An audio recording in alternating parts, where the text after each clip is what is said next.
Hello students, कैसे हैं आप लोग। उम्मीद करते हैं आपकी पढ़ाई बहुत अच्छी चल रही होगी। और आज हम पढ़ेंगे volume percentage, molarity and calculation tricks, जो कि मोलैरिटी के क्वेश्चंस जो एंट्रेंस में आते हैं उन्हें सॉल्व करने में हेल्प करेगी। तो चलिए स्टार्ट करते हैं सॉल्यूशन का lecture number 2, volume percentage. Volume percentage जैसे कि हम मास परसेंटेज निकाल के आए थे लास्ट लेक्चर में, वैसे ही यहां पर क्या है वॉल्यूम परसेंटेज। भैया जिस चीज की वॉल्यूम परसेंटेज अपने को निकालनी है उसको आप उस कंपोनेंट को ऊपर को रख दीजिए और अपॉन में टोटल वॉल्यूम और इनटू 100, सिंपल। अब एग्जांपल से समझते हैं कि 10% volume by volume ratio of H2SO4 अगर लिखा हो कहीं क्वेश्चन में, तो उसका मतलब क्या है कि 10 ml of H2SO4 upon 100 ml of solution. इसका मतलब तो ये हुआ, क्योंकि यहां पर volume by volume ratio given है, यानी कि ये ml, ये भी ml में और ये भी ml में, मिलीलीटर में। लेकिन अगर ऐसा दिया हो कि 10% वेट बाय वॉल्यूम H2SO4, तो यहां क्या हो जाएगा 10 gram of H2SO4 upon 100 ml of solution. ठीक, तो इन दोनों में फर्क क्या है कि भाई यहां पर तो वॉल्यूम तो हाँ नीचे वाली तो ml में ही है, लेकिन जो ऊपर हमने लिया है अमाउंट वो लिया है, यहां पर वेट है और इधर वॉल्यूम ली हुई है सॉल्यूट की। क्लियर। नेक्स्ट बात करते हैं मोलैरिटी पे। मोलैरिटी को हम कैपिटल M से डिनोट करते हैं और इसका फॉर्मूला है moles of solute upon volume of solution. Moles of solute, moles निकालने का एक अलग ही तरीका है। मोल्स क्या होते हैं, मास अपॉन मोलर मास। कैसे निकालते हैं, मास अपॉन मोलर मास। तो जो सॉल्यूट का होगा मोल्स वो निकालने हैं पहले, और उसके बाद जो टोटल वॉल्यूम है किसकी, सॉल्यूशन की, वो लिख देनी है। अच्छा, इसकी यूनिट क्या होगी, यूनिट होगी मोल पर लीटर। बहुत ही सिंपल।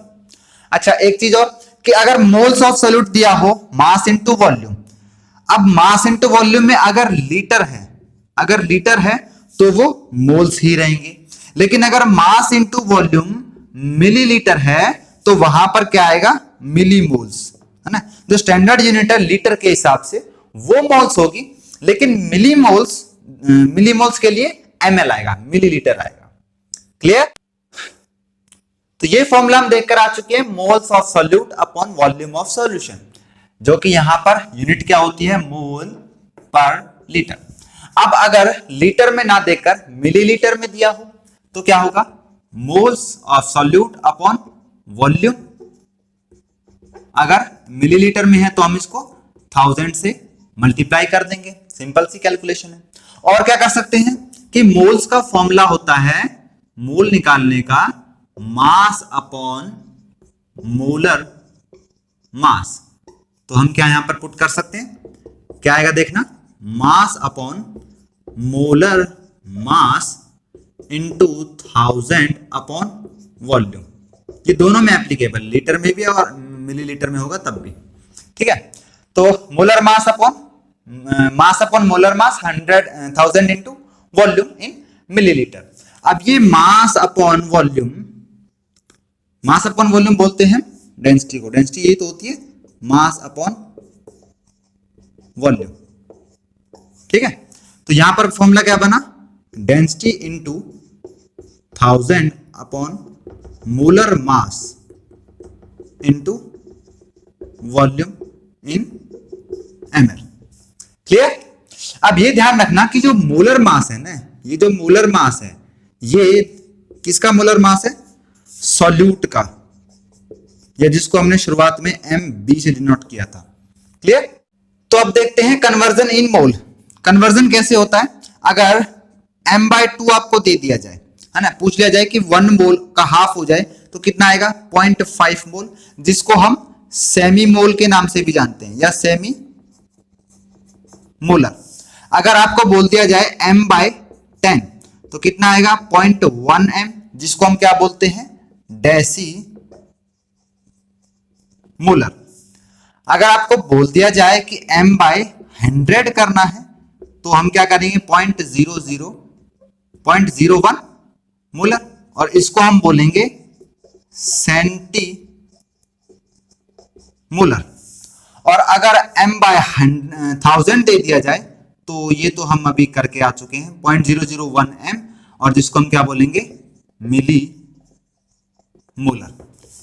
अगर m बाय 2 हो गया तो सेमी मोलर, अगर m बाय 10 हो गया तो डेसीमोलर, m बाय 100 तो सेंटीमोलर, और m बाय 1000 तो मिलीमोलर। तो क्वेश्चन में किसी भी तरह से आ सकता है, या अमाउंट दे सकते हैं कि सेमीमोलर में या डेसीमोलर में या सेंटीमोलर में, तो अपने को ये क्वेश्चंस निकालते हैं, बहुत हेल्प करेंगे।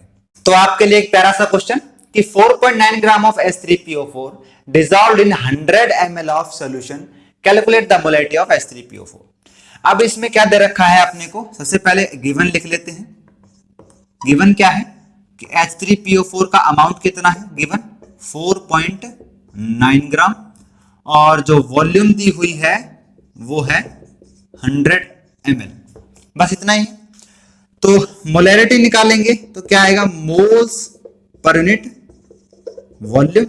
अब पहले अपने को मोल्स निकालने हैं, तो मोल्स निकालने के लिए क्या करना पड़ेगा, मास अपॉन मोलर मास। बार बार लिखोगे उतना ही अच्छे से याद होगा। तो मास कितना है 4.9 ग्राम।